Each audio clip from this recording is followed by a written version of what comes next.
Hey everybody, here we have three systems. These are not part systems, these are actually trade-ins, meaning I didn't get those from the Computer Works store. These were actually traded in by a customer. This is from a local business in the area, and I did I did work on like 12 computers or so.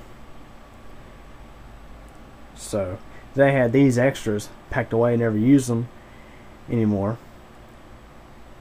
and of course with my trade-in discount I decided to give them either $50 or $60 for the three together. On the left we have an E-Machines, center we have a Compaq, and the right we have a Dell. Now of course the E-Machines is probably one of the nicer systems of the three, and this one here does work. I just need to put some memory in it. I'll probably put Zorin OS Lite on this one, which is a Linux distribution. This one here, not sure what I'm going to do with it. It is a Celeron system that's actually so old it has a Socket 370 Celeron. I tell you, the funny thing about these, notice it says Presario 6000. There are so many different Presario 6000 models out there. So many different configurations. I mean, you kind of wonder what's the point of putting a model in front of the thing in the first place when you use so many different configurations. Trust me, finding drivers for that thing's a real pain. And of course, the E-Machines.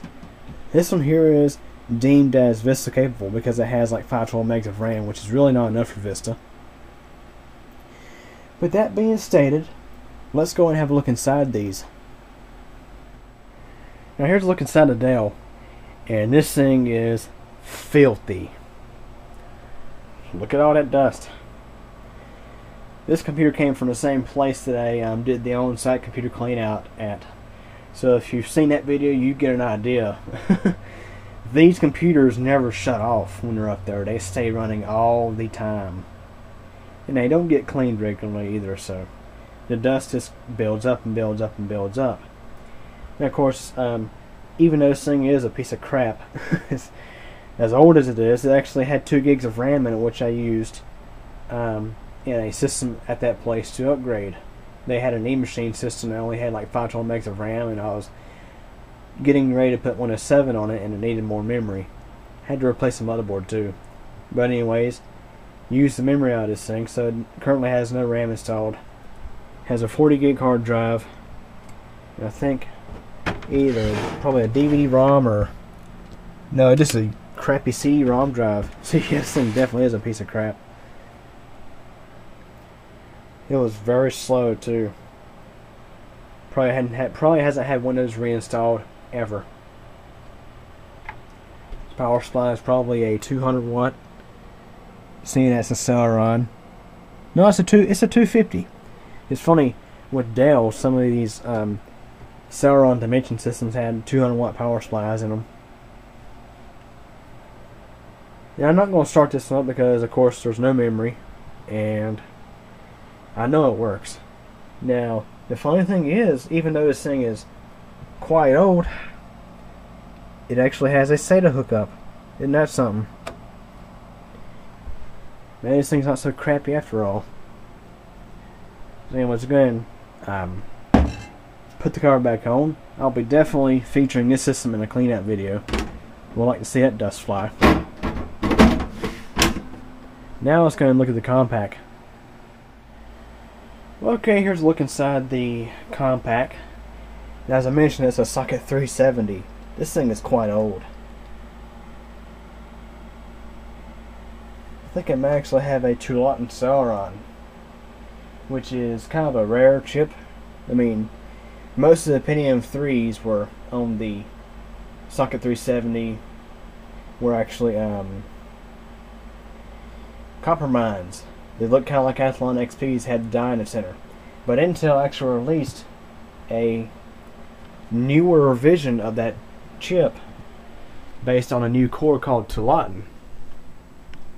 It was a 0.13 UM size, and notice it even has a heat spreader on the chip.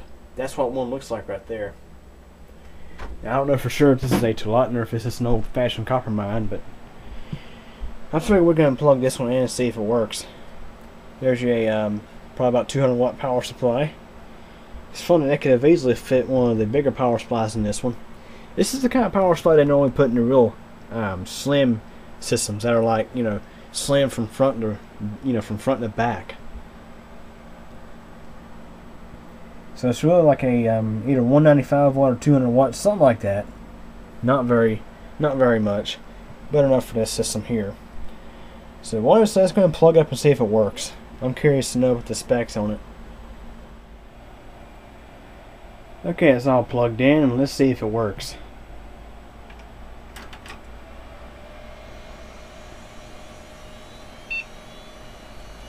But that sounds like an old-fashioned hard disk. And we're loading an operating system instead of going into setup. What do you know, Windows XP? Have listened to that hard disk. You can hear the bearings in that thing. It's amazing how whisper quiet these things are nowadays versus the older ones like this.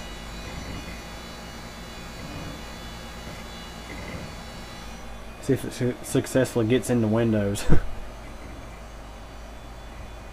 I wasn't really intending on going into Windows, but seeing it already started, let's just go and go with it. Not very fast either.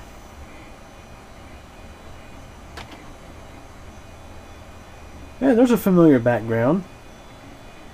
That's from Napa Valley, California.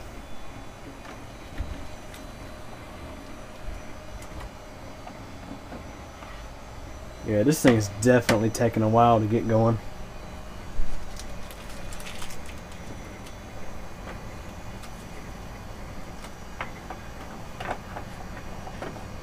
Let's go look at the system properties.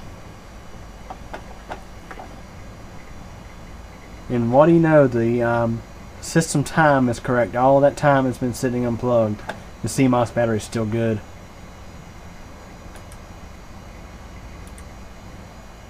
Yeah, let's have a look at this.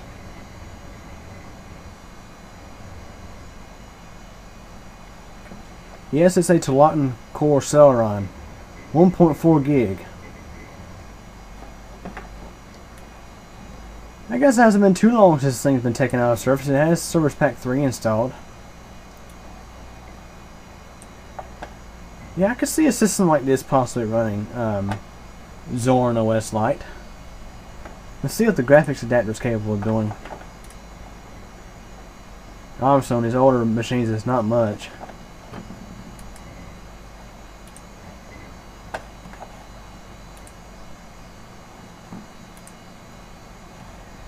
Look at that. It can't even do true color. It's only high, which is 24-bit. Yeah. Not a lot at all. So with this one, I might just be saving the case. I mean, look, it can only do 16-bit or 24-bit. That's your typical Intel, what is, yeah, 810 graphics. Not a lot at all. See what size hard drive this thing has. Probably like a 20 gig or something like that. Hopefully a 40.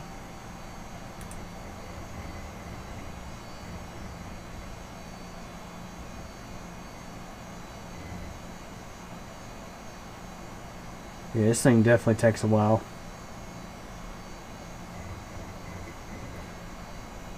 Yes, it's a 40 gig drive, so not too bad. Has a 40 gig hard drive, so. Anyways, there's that system. Not really sure what I'm going to do with it. I may keep the hard drive in case, or I may reuse the entire thing. I don't know for sure. But seeing that those onboard graphics aren't really capable of much of anything, and seeing that the board is so old, I'll probably just be keeping the case, hard drive, and get rid of the power supply and motherboard. Just going to shut that one off.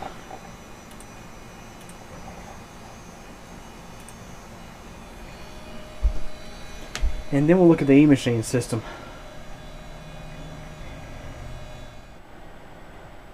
Okay, here's a look at the e-machine system. Let's look at the specs first. Originally had a Celeron D processor, well it still has, Celeron D processor 352. Has ATI Radeon Express 200 graphics. Has a 120 gig hard drive. 512 megs of DDR memory. Has a DVD ROM CD burner combo drive. 10100 LAN, modem, and your USB ports. And it's funny, Windows Vista capable PC. Looking for a PC today? This PC enables you to run great new features with Windows Vista. Windows Vista upgrade required. And it's funny, 512 megs of RAM.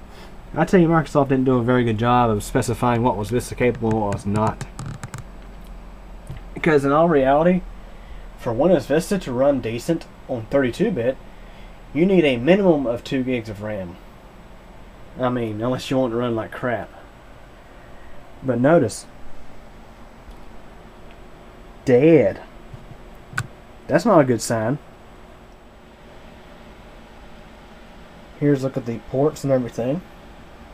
This is a lot like my grandpa's computer was when it was stock. The only difference is it had his only had 256 megs of RAM, which in reality was the onboard video taking half of it. He only had 128 megs of RAM, which was, it's funny, the minimum for Windows XP to run decently back in like 2003. It required 64 megs to install it, and they suggest you had 128 megs to run it. And of course, in 2006, it was recommended to have at least 512. But anyways, that being said, let's go and open this one up, and trust me, it doesn't look very good inside.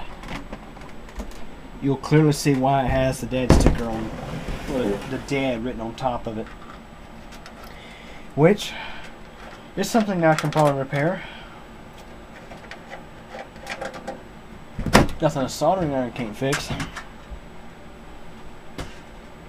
We have some bulging Chemicon capacitors in there. There's one. There's three.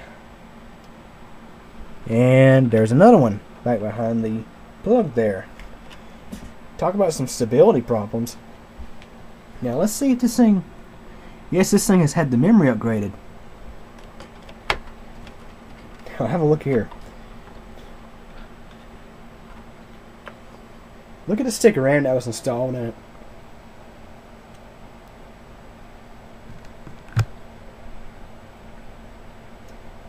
Full megabytes DDR PC 400. I think I got a little something mixed up there.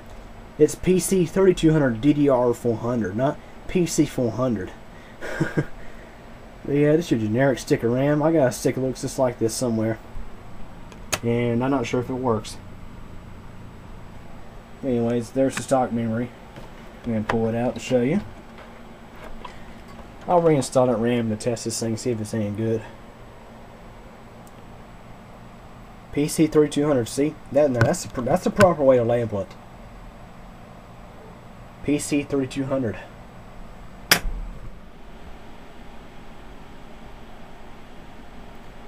Okay, now I've got everything plugged up. Let's see if it's any good, despite the big dead sticker on the front.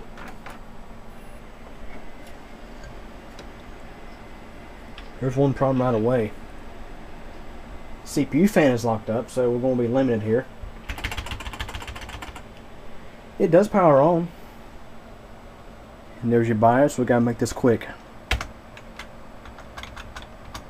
First look at all our monitors. You can see what it says. CPU is already up to 47 degrees C. Yeah, these Sun-On fans are just known for locking up. CPU core is great, but the fan just locks up. So I'd have to replace that fan. I'll probably be replacing the entire core. And get this, these Sun-On fans are non-serviceable. I tell you what, let's see if we can make that fan spin at all. Figure out where to actually see if we can disable. Apparently we can't disable it here. Trying to see if I can disable the smart fan.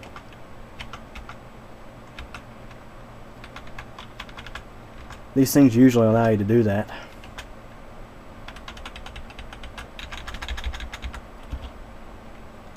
There we go. We're going to disable CPU fan control.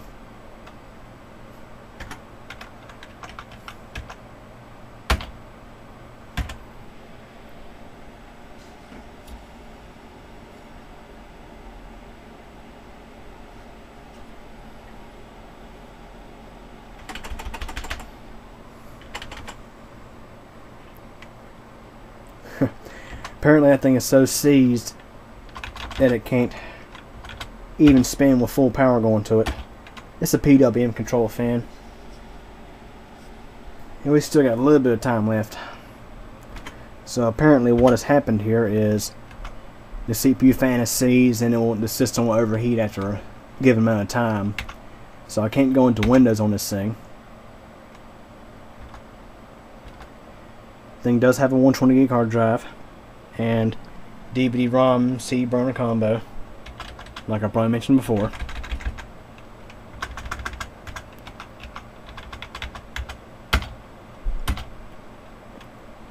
Yeah, CPU's getting a little warm, so we're going to go ahead and end this little tour of the BIOS. I couldn't really go through anything other than this a couple little things. Yeah, because that CPU is getting hot. So all this in here really needs is needs to have the CPU fan replaced, preferably a processor upgrade, and some capacitors need to be changed out.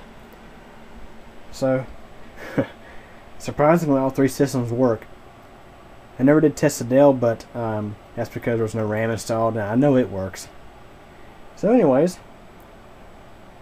going to start looking forward to seeing these computers on a cleanout video, because look, even this one's pretty filthy. So anyways, any questions or comments, feel free to ask, and thanks for watching.